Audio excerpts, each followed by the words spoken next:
What do you think the difference between all of these honeys are? You know, there's 5 here, other than the obvious things, you know, like the color, the bottle.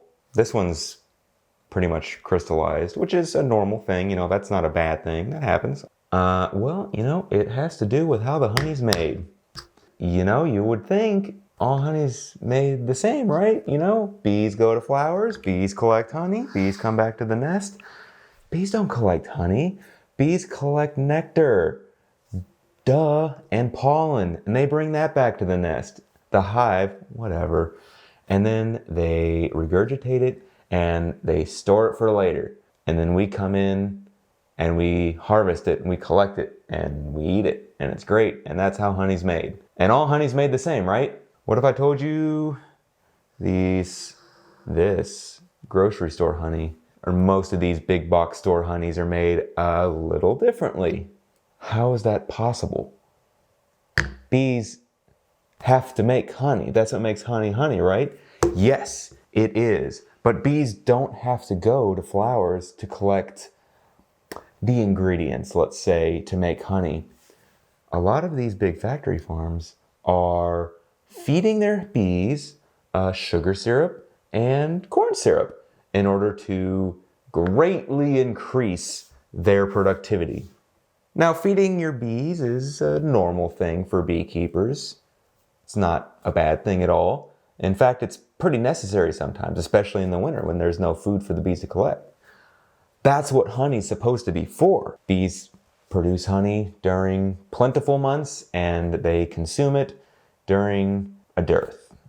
So we feed bees in order to keep them alive, but some operations will feed bees to make them more productive. And it has a pretty noticeable effect on the flavor of the honey. It distinctly tastes, or perhaps suspiciously tastes, a lot like plain corn syrup. Now, it'll have a lot of those characteristic honey-like flavors, and for a lot of people that's fine, and they don't care, and you know, for $4 a bottle, that's a pretty good deal. I mean, for what it is, it's pretty good. But depending on how you're using your honey, you know, you might want something more that's not just like, you know, flavored corn syrup. Okay, I got another question for you. What do you think makes honey different colors? We have a reasonably wide variety of colors on this table, from extremely light to, well, dark, but not dark. You can get honey that's like molasses black, basically. And those honeys taste earthy. These lighter honeys taste fruity and floral. It's just what I prefer. Some people really, really prefer those dark honeys though. Not me. And that's part of the fun of experimenting with honey, but I digress. What makes these honeys different colors? The short and easy answer is it's what the bees are eating, and the season has everything to do with that. During the early spring, a lot of times you'll get these nice light honeys like these. Most of these honeys are made from flowering trees. During the spring, trees are popping, you know, all kinds. And where I live, a lot of people refer to this super light, almost clear honey as black locust honey, made from black locust trees. As the season goes on, the flower, what's available to the bees changes, and their diet changes, and the honey changes, you know? Later in the season, you start getting darker flowers. You don't get darker flowers, you get darker honeys from different flowers, from what's in bloom. Middle of summer, trees are done, but you've got lots of clover, lots of wildflowers, lots of garden flowers from people's backyards. And bees will make honey with that. They love that, actually. People planting all these flowers in their backyards really is a good thing for your ecosystem, for your pollinators' diets. and it makes your backyard and your front yard and wherever else look really nice. So you know what? Maybe you should do it. Maybe you should plant flowers. Maybe you should make your house beautiful. Oh, hey, forgot to mention. Stand up. Forgot to mention, corn syrup, yeah, pretty bad for bees. I started to mention it, but you know, what specifically is it about corn syrup that's bad for bees? Is it bad for people? I mean, it's, you know, it's a refined sugar, but like, yes, no, not the same way as it is bad for bees. It's bad for bees because there is pretty significant evidence at this point that when you leave corn syrup out in the heat, or generally let it get hot, like 95 degrees or above Fahrenheit hotter, it starts to produce some compounds begin to form. What are they called? 5-hydroxymethyl furfural. The paper refers to it as HMF, and I can see why, because that's insane.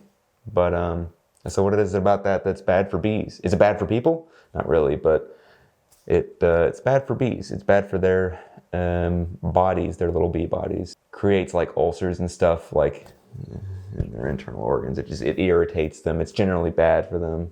That's the problem. It creates like sores and ulcers on them. The super refined stuff isn't great for bees. It's not great for people, but it's probably worse for bees, considering it's not even like a well-balanced diet. Crazy concept for bees, right? But like, it's true. Bees need more than just one. I guess it's the equivalent of a macronutrient for them. Bees also eat pollen. They'll mix it with nectar, honey, and create what's called bee bread. And that's pretty much their entire diet, and that's a well-rounded diet for them. But if they're not going out collecting from flowers very often, they're not bringing back as much pollen. As a result, their diet is kind of compromised. Plus, corn syrup doesn't even have the same like nutrient profile as 10,000 different flowers that they collect from daily. So, you know, 10,000 different flowers, I guess I should say. Different species of flowers, not individual flowers. I'm sure in a day, without doing any of the math, bees collect from far more than tens of thousands of flowers, probably hundreds of thousands or millions of flowers in a day, because a beehive is a lot of bees. These little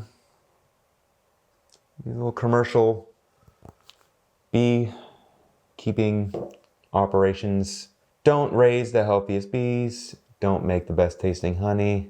But at the end of the day, I think it's kind of I don't know if I want to call it a necessary evil. It serves a purpose, you know. People can go out to the store and buy a pound of honey for $4. This stuff here, each one of these bottles was, see, I bought this. This was a 2-pound thing of honey 1 year ago, was $17. This year, actually this is 2 years old. This is 2 years old. This I bought less than a month ago, August 2023, and 1 pound was $16. I bought this from my friend. She sold it to me for $20. Also about it was like early spring, probably like March. This I also bought at the same time as this about a month ago. But this was 3 pounds and I got this for $37.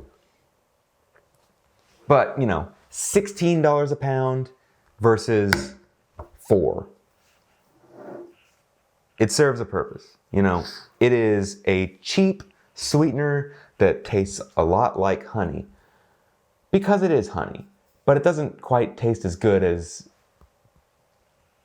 really good honey from, you know, beekeepers that it's just a lot of work. It's a labor of love, and there's not that much money to be made from it. And it is an expensive, I'll call it a hobby. It's an expensive thing to do. It's a good thing to do. And I'm glad they do it, because this honey is really special and really great. And it's something that a lot of people have never really tried. and don't understand how good it really is. And some people just don't like honey, and that's fine. But I do. And my favorites are these super light ones. They're kind of fantastic. Actually, this is not as light as this one, but I think this might be like in contention with like a contender for one of the best honeys I've ever had. It's like, I mean, obviously it's like candy. It's like fruity, floral, sweet syrup. It's honey, but like, oh my God, it's so good. It's so good. You know how like honey sometimes has like a sort of an acidic kind of like feeling in your mouth? Because it's acidic. It's has a pretty low pH, it's not like vinegar or anything like that, but like, you know, super low water content, super high sugar content. It's acidic. Where do I get these honeys? Well, I got this at Walmart, and I got this from my friend who keeps bees. And I hate to say you have to know someone, because you don't. I know someone. And this, and this, and this, I got from my state fair. Once a year, the beekeeping association in my state has a pretty sizable presence at the state fair, and I visit them every year. They do competitions, have taste tests and blind taste tests, and this guy here actually basically always wins the blind taste test because he lives right next to a pretty sizable botanical garden that is cared for around the all year round, and as a result, his honey's always really, really good. Of course, you know, different flowers are in bloom different times of year, so, you know, depending on the season of the honey that you get is going to have an impact on the quality and the taste and everything of the honey. This year he didn't win it. It was kind of sad. And I tried his honey this year, and it wasn't as good as it normally is. And so I bought these. I was just going to get another thing of this. I try to stock up on this. I also actually know where you can get this normally. Well, that's not true. He doesn't sell there anymore.